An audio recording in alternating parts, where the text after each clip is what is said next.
السلام علیکم ویورز.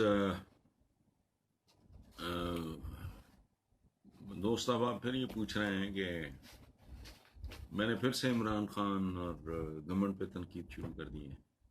وہ جتنی تکلیف ہوگی وہ اتنا ہی بندہ چیختا ہے نا. کبھی کم ہو جاتی ہے، کبھی زیادہ ہو جاتی ہے.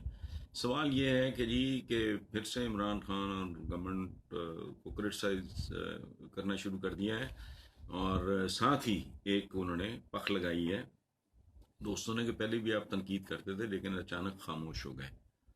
کیا آپ کی امیدیں بھی دم توڑ چکی ہیں یا عمران خان حکومت کوئی کامیابی حاصل کر پائے گی؟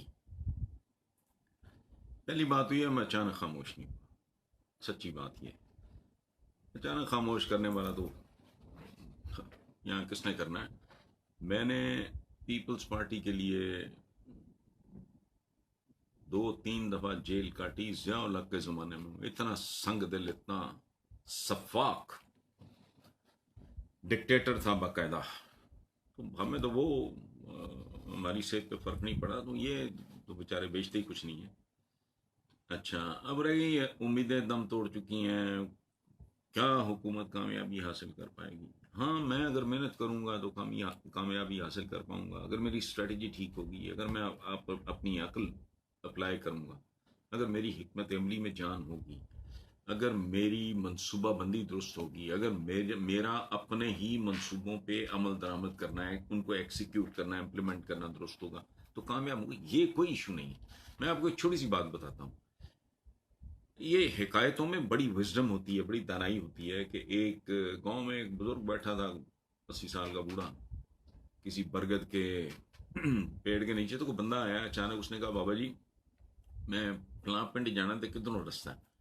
تو انہوں نے کہا کہ بیٹا تو ادھر چلا جا، تو پھر یہاں سے رائٹ اور جناب سجے چلائیں، پھر کبھی آتے ہی ہے. تو اچھا، اس نے کہا جی بہت مہربانی. وہ 4 قدم چلا اور واپس آیا. اس نے کہا بابا جی میں کتنی کی دیر میں پہنچ جاؤں گا؟ تو اس بزرگ نے منہ پھیر لیا. وہ دوسری سے پھر وہی سوال پوچھا، 3-4 بار پوچھا. وہ تنگ آ کے وہ چل پڑا. یہ بابے کا موڈ آف ہو گیا. جب وہ 100-200 قدم گیا نا، تو اس نے کہا بیٹا رک ذرا، تو 15 منٹ میں پہنچ جائے گا.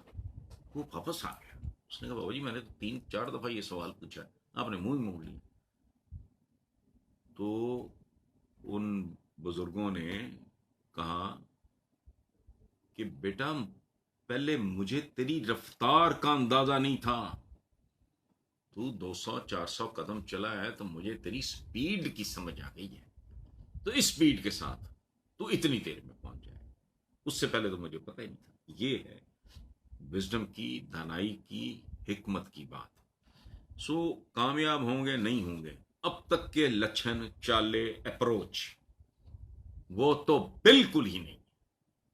بالکل ان کی نہ پریورٹیز ٹھیک ہیں، نہ ان کو سوچنا آ رہا ہے، نہ ان کو سمجھ. ہر بندہ اپنی جگہ، ہر بندہ. ان میں افلاطون ہے، ارسطو ہے، سقراط ہے، بقراط ہے. بس میں پہلے یہ بات کر چکا ہوں، 2-3-4 دفعہ میں نے یہ بات کی ہے. کیا کہ ریاست مدینہ کا ورد کر رہا ہے، بہت خوبصورت بات ہے. یہ تو ہر مسلمان کی، چاہے وہ گناہ گار ہی ہو، میرے جیسا گیا گزرا ہی مسلمان کیوں نہ ہو، اس کے دل کی دھڑکنوں میں ہے. اوپر بتاؤ تو صحیح، what do you mean by this? یہ ریاست مدینہ بہت خوبصورت، کیا مطلب ہے؟ آپ کا کیا فہم ہے؟ آپ کا فہم کیا ہے جب آپ کہتے ہو ریاست مدینہ؟ تو آپ کے دماغ میں کیا ہوتا ہے؟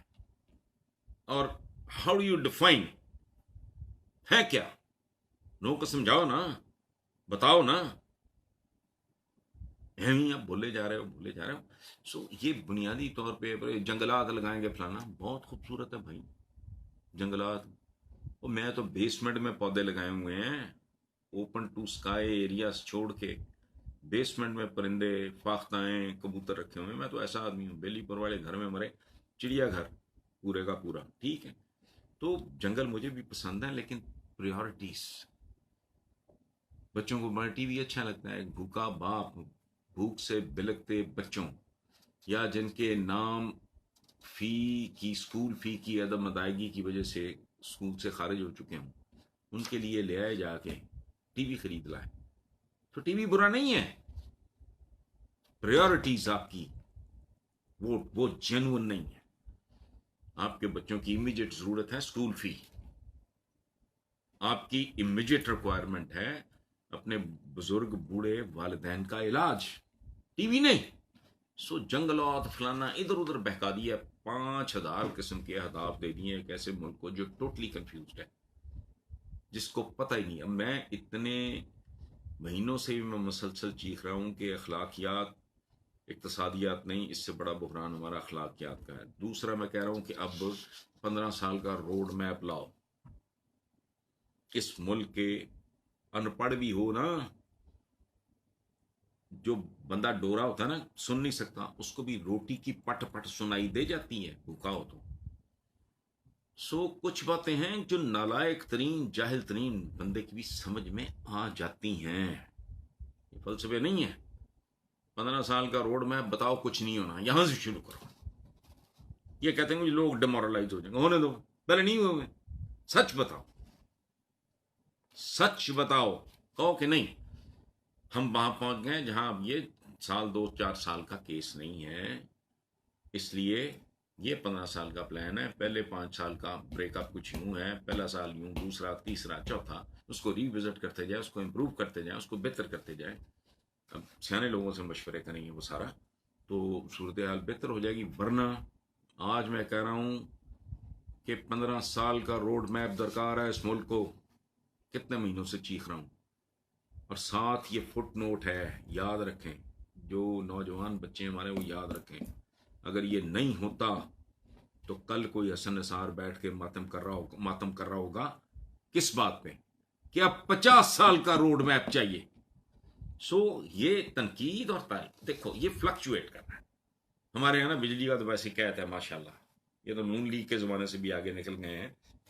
کراچی کو حرام پڑا ہوا، لاہور میں بھی یہی کام شروع ہو گیا. میں نے پچھلے پروگرام میں اب میرے مطابق میں کہا تھا کہ یہ لاہور پہ بھی یہ قیامت ٹوٹنے والی، وہ شروع ہے آپ کا.